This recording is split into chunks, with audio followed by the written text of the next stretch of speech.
You're watching Access LaPorte County Channel 97. Coming up next is the May 12th LaPorte County Election Board Special Meeting. You can find more information for this meeting at www.accesslaportecounty.org. I'm going to call this meeting to order. LaPorte County Election Board. Have a roll call, please. Heather Stevens. Present. Jim McCalca. Present. And Brody Schaffner is present. Everyone please stand for the pledge. Pledge allegiance To the flag of the United States of America and to the republic for which it stands, one nation, under God, indivisible, with liberty and justice for all. At this time, we're going to open the floor to public comment. Does anyone have a public comment? Good afternoon, everyone. Good afternoon. Rodney McCormick, 617 Union Street. This past election, there were several issues that was very disturbing to me. It's in regards to an individual by the name of Kenneth Fly. I went over to Central School, the Cedar Street entrance, where electioneering was going on. For a minute there, they was outside of the 50 feet. They was following the rules. But as the time went on, as I pulled up and went inside, asked what was their vote total, Mr. Fly became agitated. A gun went to the ground. He drove away. Mr. Greg Coulter was present. He called Mr. Fly's name numerous times to come back to pick the gun up off the ground. I immediately called the police department because we have been having serious issues with this gentleman and guns at board meetings, in the public, and now here we are at the polling places. What location did you say again? Central School is IBW, or is that? Oh. Yes. Yeah, Central School, right on Cedar Street. So when the strain come out to measure the 50 feet, it's right at the dumpster. So you only have 3 feet to play with. So Mr. Fly became, as I was on a live, not a live feed, but I was on a FaceTime with someone, and I showed them the gun. They said, "Let me see the gun on the ground."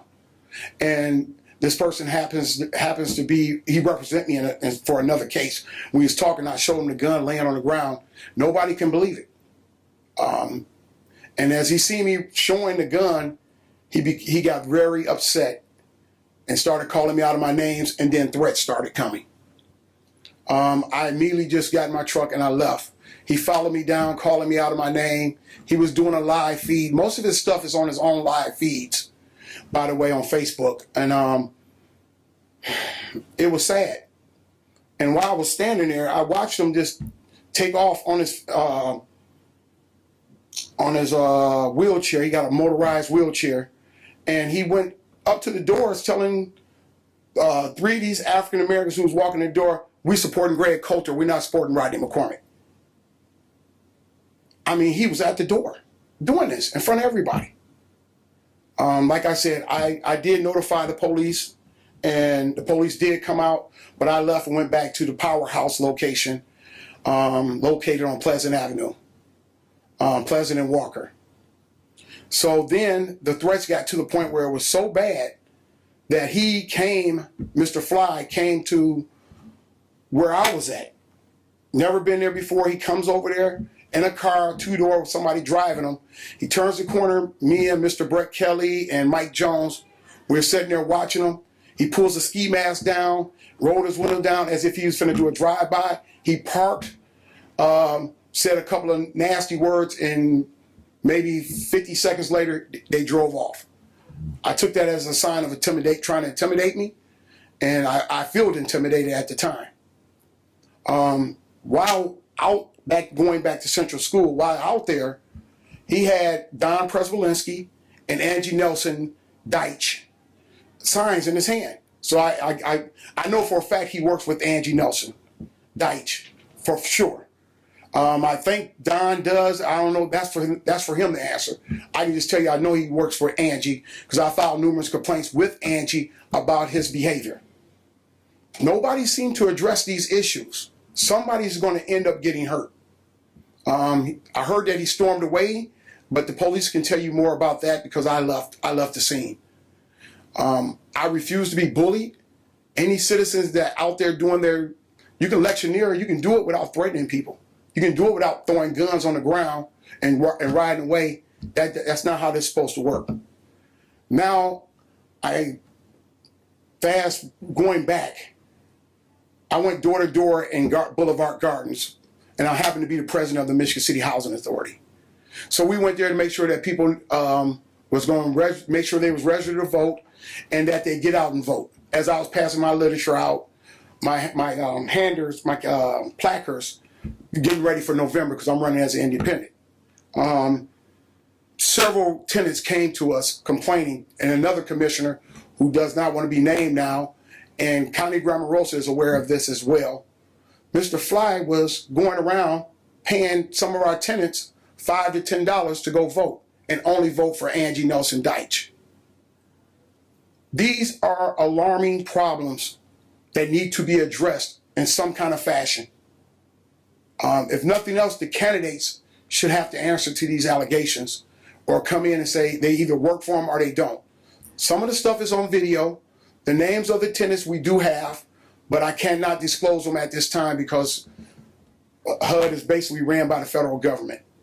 And I'm not going to betray who they are unless an official investigation happens, and I will release the names and videos that we do have. This is un-American. This is not even, this is shameful. We've been working our butt off to make sure that people come out and vote, making sure that the place is safe. I've had numerous complaints filed against me, and 99% of them was totally false, but these are not false.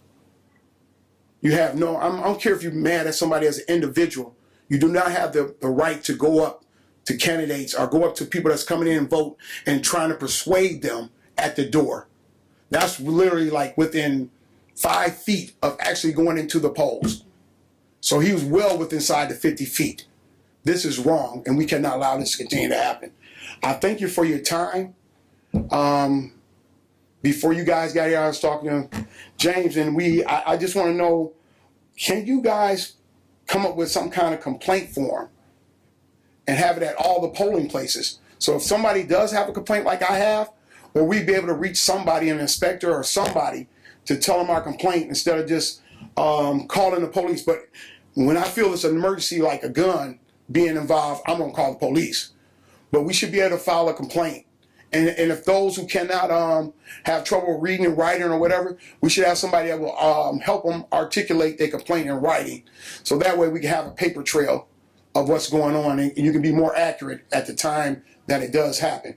And then last but not least, it's been a long time coming. I pray that these voting centers come. Most of our people don't know in our city that with a voting center, you will be able to vote at any center.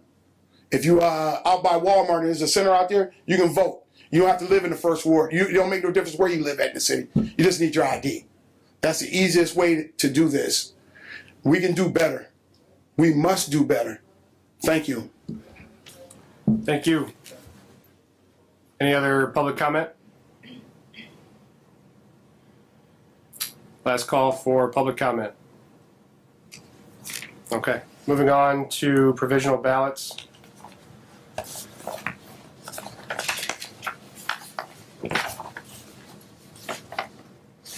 So we had 2 provisional ballots.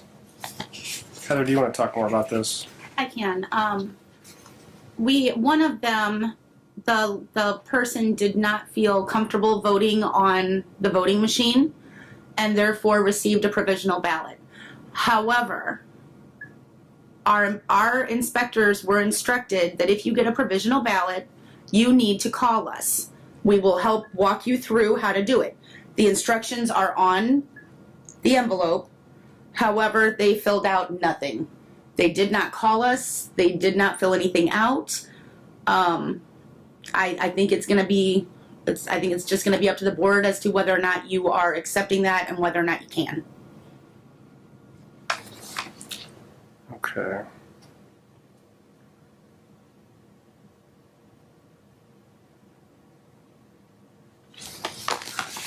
So she did fill out the affidavit of challenge voter. And she provided her ID. I think that the voter's intent is clear, Okay. but I don't know legally if that can be accepted, so. I don't think it can. Based on the litany of research we did the day of the election. Do you have any comment?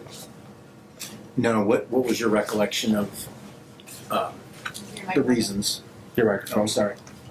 Mr. Schaffner, what was your recollection as far as on that particular day? If the instructions are not filled out to a T, in this instance, I don't think that it can be accepted. And in fact, we rejected one the day of for that very reason. So in my opinion, we reject this ballot. I do recall that, and I would agree. Have a motion to that effect? Move to not accept. Second? Second. All in favor say aye. Aye. All opposed? Motion carries. Next one is John Bullard.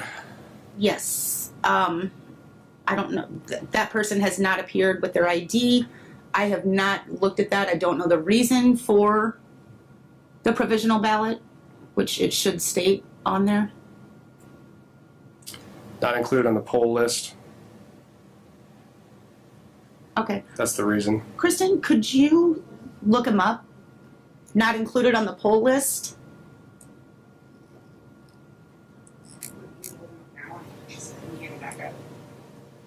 Yeah, somehow.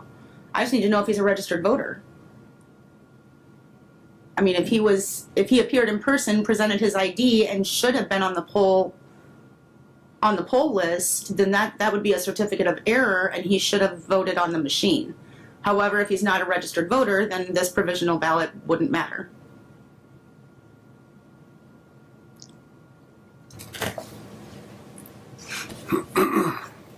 We can come back to that. While you're doing that, I can move on to the next item.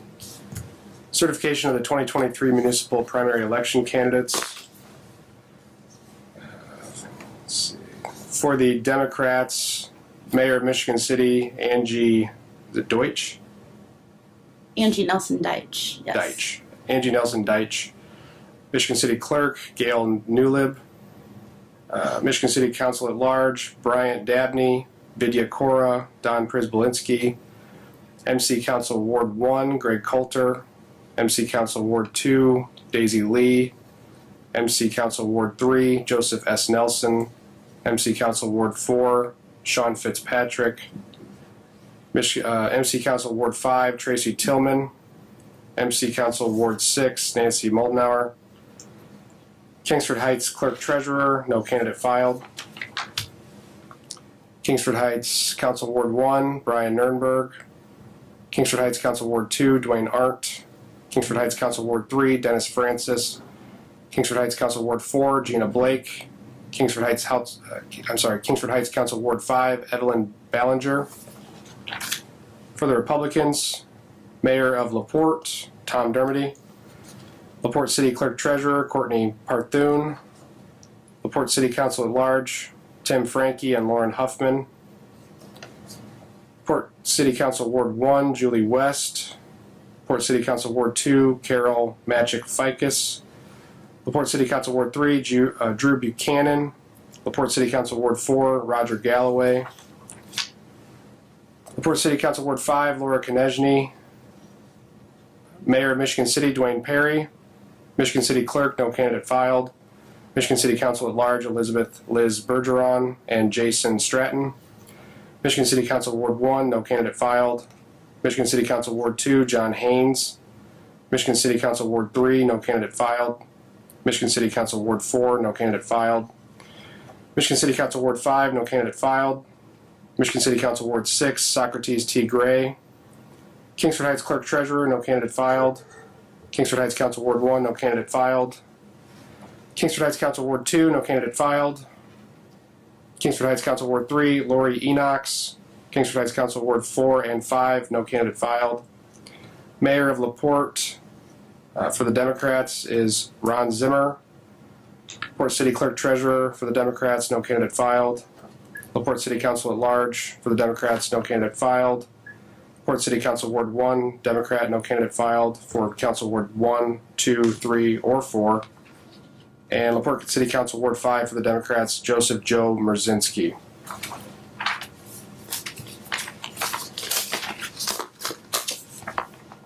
And I'm sorry if I butchered anyone's name. Do we have a answer yet on? They're working on it. Okay.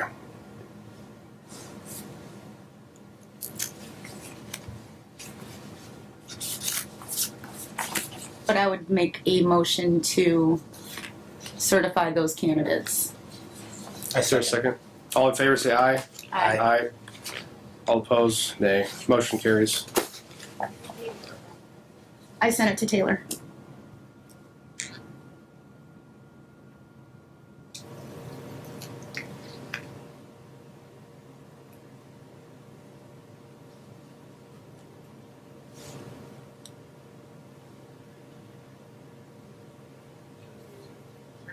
He is registered. I would say that we accept that ballot then. I agree. That should have been a certificate of error. Have a motion to that effect? Second. You're making the motion? Oh, I thought you made the motion. Can I have a motion to that effect? Yeah, I'll move. Motion. Second. All in favor, say aye. Aye. Aye. Motion carries. This will So be at this accepted. point, yep, we accept it and give it to Dan. Okay.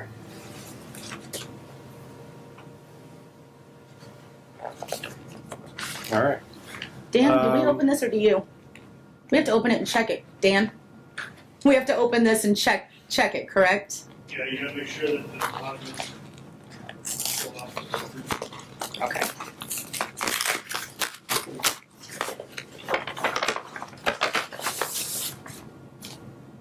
I see initials for the poll workers.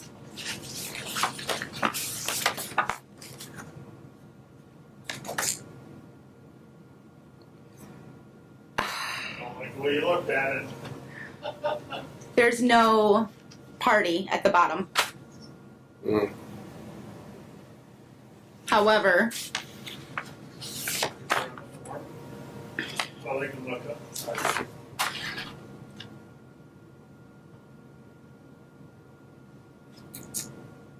oh, come on.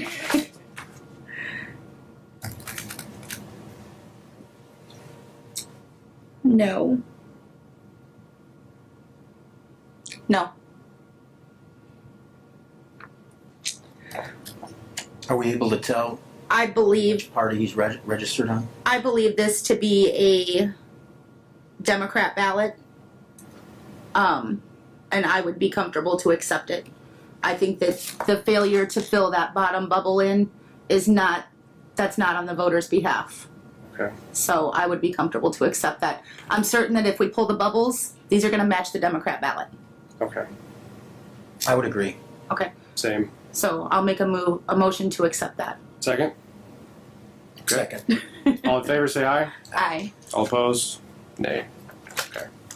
I'm not going to. I will. along with Taylor. Is that the second one or the first one? This is the second one. This is the second one. So we're reading two. Okay. Board member comments. I have a lot. Go ahead. So I want to thank these guys. You guys killed it on election day. They took it seriously. When we had questions that came in, legal questions, they looked everything up. They discussed it. I didn't have to worry about it. I would give my 2 cents and say, but make sure I'm right. Quite a bit. I said that. When we did have issues at a polling location, they didn't just sit there. They went out there. And it definitely made for a successful election. Our numbers for the first time since I've been here are dead on. There are 0 votes that we cannot account for. Everything went so well. Clearly my poll worker training I'm hearing still needs some work, and that's okay. I think we're putting a plan together for the fall. We're gonna team up on the training. So it won't just be me. It'll be myself, it'll be our elections deputy and our chief deputy. So we're gonna go over every little thing. So, the mobile voting unit was well used. I can say that Francine Kalita put the schedule together for that, and she did a phenomenal job. We voted 74 people with travel board, which I think is, again, that's incredible. So, to me, this was a very successful election. Any comments? I just want to say I enjoyed working my first election, at least as a board member. I worked the polls before years ago, and I look forward to the general election. I enjoyed it as well. I like being a part of the process, about the integrity process. That's really cool to me. That's why I want to do this. And next in the fall, I'm scared for next year. This was training wheels, but I will come to the fall election with a bigger Nerf gun. So, thank you. Okay, can I have a motion to adjourn? So moved. All right, all in favor? Aye. Aye. We are adjourned. Thank you.